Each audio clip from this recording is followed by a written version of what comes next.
Yo tout le monde, c'est Aurel. Aujourd'hui on se retrouve pour la petite review de l'épisode 9 de la saison 4 d'IQ. Si vous l'avez pas vu, c'est dispo sur Wakanim, vous avez le lien en description comme d'habitude.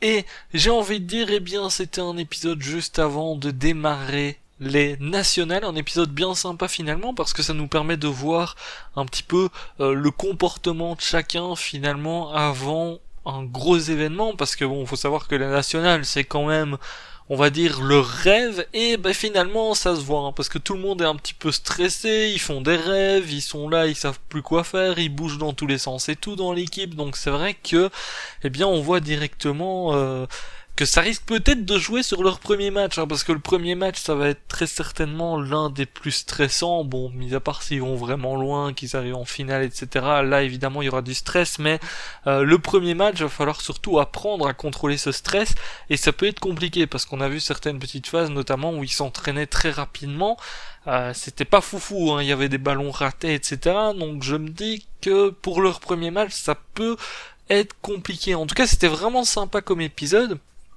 de voir justement un petit peu comment chacun se comporte avant quelque chose comme ça, et surtout on a vu pas mal d'autres équipes qu'on avait déjà vues, hein, parce qu'on a le début de la cérémonie finalement des nationales qui est montré dans cet épisode-ci. C'était grave sympa, on voit un petit peu d'ailleurs les relations qu'il y a entre les joueurs. Bon, bien sûr ils vont pas se faire de cadeaux une fois sur le terrain, mais c'est vrai que c'est cool ce genre d'épisode.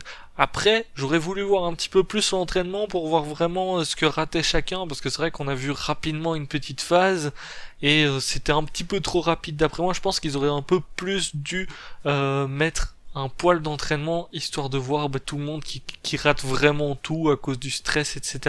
Alors, petite chose aussi qui était assez sympa, c'est qu'on a revu des petites phases, notamment parce que le coach a donné une vidéo avec les meilleures actions de chaque joueur, un petit peu pour les déstresser et surtout pour les mettre en confiance, hein, parce que finalement quand des gros matchs arrivent, il faut mettre en confiance toute l'équipe, il faut absolument les déstresser, etc. C'est ce qui a essayé d'être fait, mais finalement ça marche pas trop, mais c'était cool de revoir certains matchs ou certaines actions, en tout cas, même si c'était un petit peu rapide aussi à ce niveau-là. Je pense qu'ils auraient pu passer un peu plus de temps sur ce genre de truc, notamment, et passer moins de temps sur d'autres choses. En tout cas, d'après moi, je pense qu'ils auraient peut-être dû montrer un peu plus de phases, faire un espèce de mini résumé finalement de tous les matchs précédents où il y a eu des grosses actions, etc. et voir toute l'équipe réagir par rapport à ça.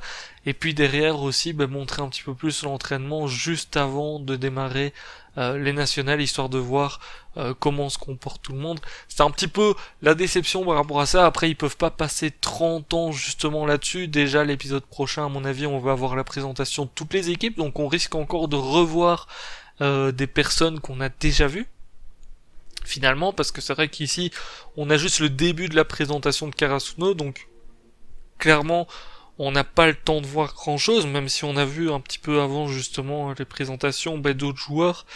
Mais bon, ça se voit que tout le monde est un petit peu stressé, hein. Même dans les deux autres équipes, finalement, ils doivent être pas mal stressés. Après, pour Karasuno, je pense que c'est un peu plus impactant, parce que ça fait quand même longtemps qu'ils n'ont pas été dans quelque chose comme ça. Et surtout pour Hinata, il est en mode, bon, là, je suis vraiment les traces du petit géant, donc c'est peut-être le moment de montrer tout, bon, même si on sait qu'Hinata est capable du meilleur, mais je suis impatient de voir un petit peu les matchs, je suis impatient de voir contre qui est-ce qu'ils vont jouer en premier, et je pense que le truc que j'attends le plus actuellement dans le tournoi, c'est l'affrontement Hinata contre Corail. N'hésitez pas à me dire d'ailleurs quel affrontement est-ce que vous attendez le plus dans le tournoi, contre quelle équipe ou contre quel joueur en particulier.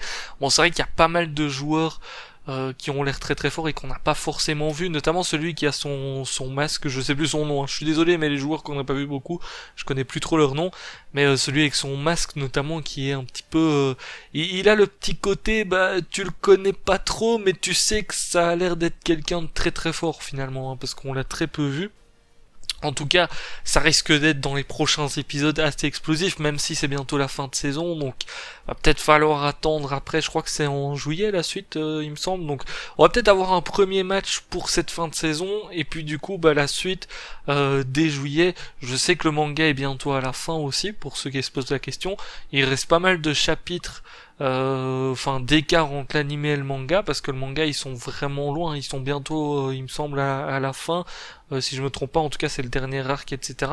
Donc clairement, il y a du lourd. J'espère qu'ils vont pas trop nous faire attendre non plus. J'espère au moins qu'on va avoir le premier match durant cette première partie de saison, et puis peut-être un second, voire le troisième, s'ils arrivent à arriver jusque-là. Et bien dans la partie qui démarre en juillet, si je ne me trompe pas, parce que c'est pour la saison d'été, je crois. Donc ça devrait être aux alentours de juillet, je crois qu'il n'y a pas encore la date exacte. En tout cas, n'hésitez pas à me dire un petit peu ce que vous attendez finalement des nationales. Bon, je sais que la review était très très courte, mais il n'y a pas non plus énormément de choses à dire dessus. Et surtout, quel affrontement est-ce que vous attendez? J'ai du mal le plus. N'hésitez pas en commentaire. Je vous laisse là, je vous dis à très très bientôt pour une prochaine vidéo. N'hésitez pas à lâcher le petit pouce bleu. Ciao, ciao.